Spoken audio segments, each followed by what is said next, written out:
tasavägine matš, mu isa veel filmis seda, ma ei tea, kus see kassett on, kas üldse on olemas, aga sellesse videosse ma kahjuks seda veel ei saa panna. Ja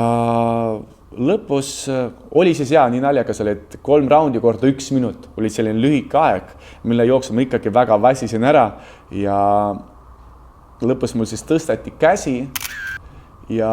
see oli siis esimene kord elus, kui ma tundsin kõige suuremaid emotsioone üldse võidust, et ma olen 14 aastat vana, ma olen tegelenud ujumisega, korvpalliga ja lõpuks ma leidsin mingi ala, kus ma siis saavutasin midagi, et ma saavutasin oma esimesse võidu ja need emotsioonid olid nii tugevad, et just selles ringis juba, kui ma olin, ma otsustasin kohe, et kõik, et see korvpall läheb nüüd, üldse nagu lõpeb, ma hakkan nüüd ainult boksiga tegelema.